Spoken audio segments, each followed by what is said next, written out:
Christmas holidays, but all of this is happening in war-torn countries or a war-torn region. Israeli ultranationalism, speaking of Christmas, is on the rise in recent years, and it seems to know no bounds.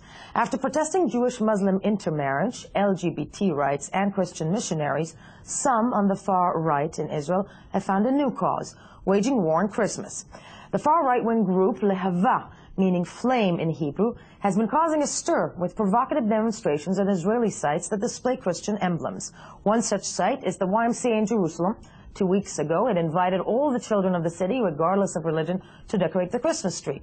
One of Lehava's main activities, Benzi Gopstein, has actually basically arranged a demonstration in front of that tree. He also grossed global headlines in the past few days, Mr. Gopstein that is, after he was quoted as allegedly saying that Christians are blood-sucking vampires that should be expelled from the Holy Land.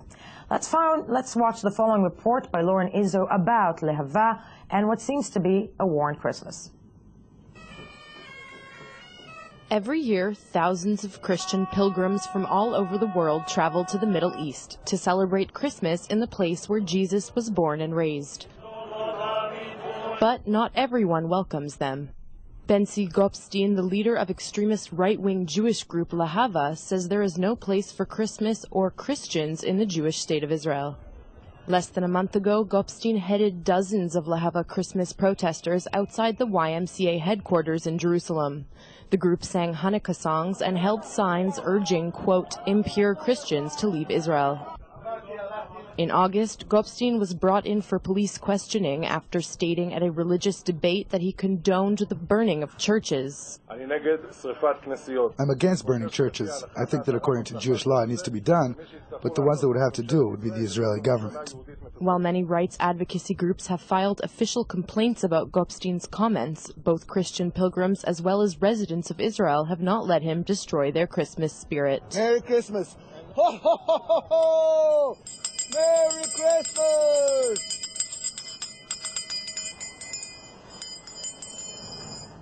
I had a chance to speak with Mr. Gopstein yesterday to hear his side of the story about calling Christians blood-sucking vampires. He said there was no such, he said it right before Christmas. Let's hear what he had to say to us in i24 News yesterday. First of all, I didn't say such a thing. I gave an interview last week to a Haredi newspaper, and I wrote there to the missionaries that come to convert Jews to Christianity that they are vampires. From here to there, the Reform movement filed a complaint against me, and Haaretz newspaper decided to publish an article and write in the headlines that this is what I said about the Christians. But that's not true. Things are written clearly. Regarding the vampires, I said that whoever comes here to the state of Israel and tries to convince a Jew to become a Christian, even the Pope, 2 weeks ago spoke against this. This is what I said, and I'm intending to sue Haaretz for this slander.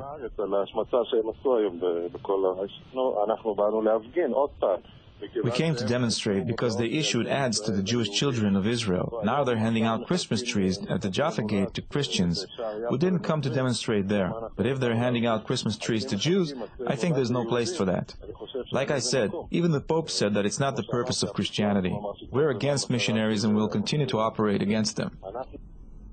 Joining me in studio is Gilad Kariv, director of the Israeli Movement for Reform and Progressive Judaism, who has come out vocally against Gopstein and what he stands for. Mr. Gopstein also yesterday, by the way, responded by saying that all of this was a lie, but his manifest is online, calling Christian missionaries blood-sucking vampires. How does one combat that when it comes to, Israeli religious leaders? Because I'm wondering with you, Mr. Kariv, that when the world sees that, it doesn't really bode very well for Israel. Yes, but I think that, first of all, good morning. I think that first we need to be disturbed not by the impact on the way the world sees Israel, but rather on what are the implications inside the Israeli society. Very, very good point, and I accept. And we need to be deeply disturbed. It's true that we're talking about a small minority, but this minority is becoming more and more vocal. And this minority is supported by the silence presented by the majority of Israelis, and more important, by the Israeli authorities. I must say that I'm quite proud as a Reform rabbi, as the head of the Israeli Reform rabbi, that we find this issue to be part of our public mission in Israel.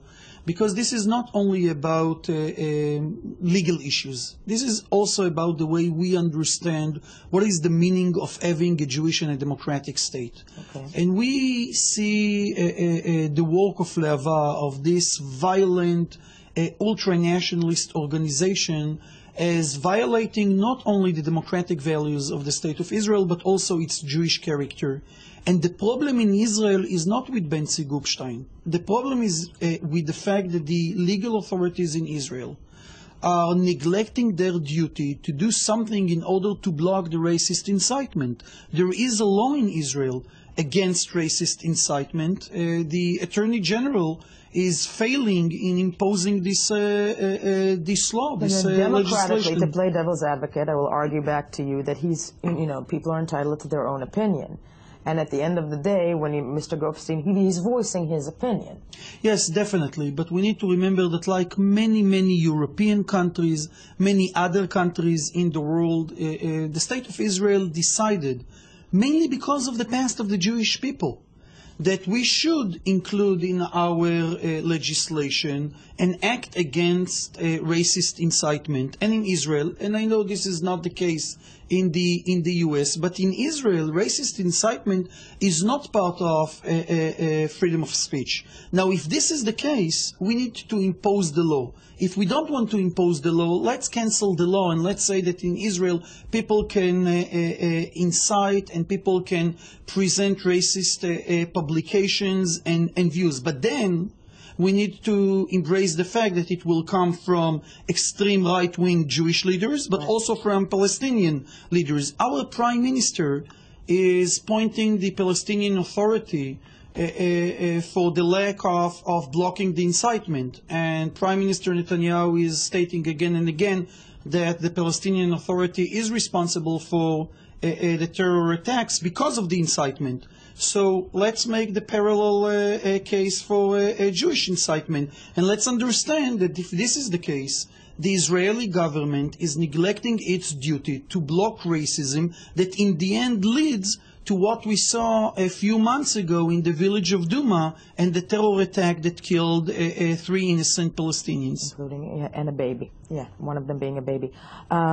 Gilad Kariv, I want to thank you so much for coming this morning to our studio. I'm not going to wish you a Merry Christmas, but let's wish 160,000 Israeli citizens that are Christians Merry Christmas. We want them to be with us. We see them part of the Israeli society and not like Bentzi Gupstein. I hope that they will celebrate their holiday and as part of the Israeli society. Gilad Kariv, you heard it here. Thank you for being with us this morning.